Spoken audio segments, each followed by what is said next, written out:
Saya sering melihat beberapa anak muda yang saya pernah temui, pikiran mereka itu hanya satu dimensi. Contohnya, saya harus masuk UKM, saya harus jadi dokter, saya harus jadi tentara, saya harus segera menghasilkan banyak uang di usia 25, saya harus punya 1 miliar, habis lulus kuliah, saya harus menjadi Unilever dan sebagainya. Ya, mungkin aja tujuanmu itu akan berhasil. Tapi di suatu waktu, dalam perjalananmu mengejar tujuan, kamu akan capek, kamu akan gagal, kamu akan dipaksa untuk beristirahat dan tidak bisa melanjutkan perjalananmu. Lalu kamu akan seperti apa? Entah karena kamu terlalu lelah atau kamu terlalu nyaman beristirahat. Lalu pikiranmu akan bertambah dan kamu tiba-tiba sudah tua. Menjadi tua tanpa merasakan kesenangan di masa muda, petualangan di masa muda. Itu yang dinamakan pemikiran satu dimensi menurut saya ya. Ada juga anak muda yang sangat visioner dan dia berpikir secara 5 dimensi. Contohnya, saya mau coba ini, saya mau coba itu juga, saya mau kesini, saya mau ke situ juga, saya mau bikin bonsai, bikin menulis buku dan sebagainya. Dan itu dilakukan secara keseluruhan. Bagus sih, bagus. Itumu akan dipenuhi hal-hal yang menyenangkan. Tapi tiba-tiba kamu udah usia 30 dan kamu sama sekali belum memiliki satu skill yang benar-benar kamu kuasai.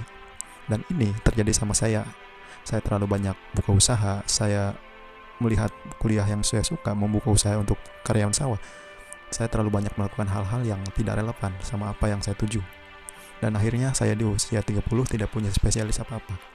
Untungnya saya sadar bisa mengurangi hal-hal yang tidak effort tadi. Nah, jika sampai 30 masih belum sadar, maka ini akan menjadi sebuah pola, sebuah pattern yang selamanya kamu akan berkelana dari bidang ke bidang tanpa menguasai salah satunya. Kamu menjadi tidak disiplin dan tidak konsisten. Nah, ini yang menurut saya paling bagus, yaitu anak muda yang berpikir dengan 2 dimensi.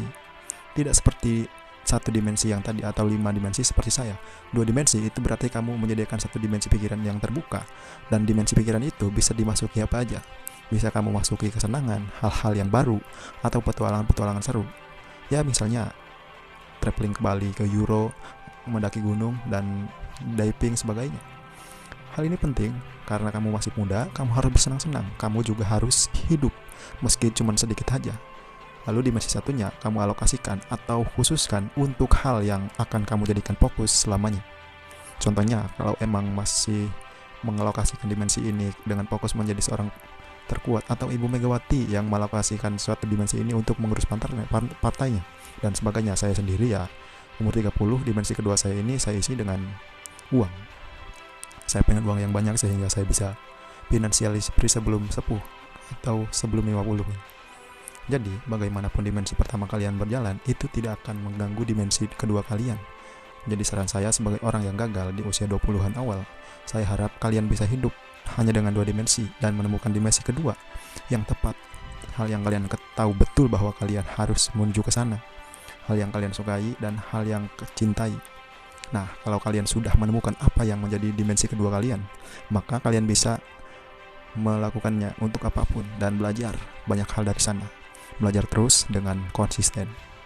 Jadi ketika kalian memasuki usia 30-an, kalian sudah memiliki satu spesialis, satu skill yang sangat kalian kuasai dari dimensi kedua kalian, dan banyak skill yang kalian punya meski nggak jago-jago banget dari dimensi pertama kalian.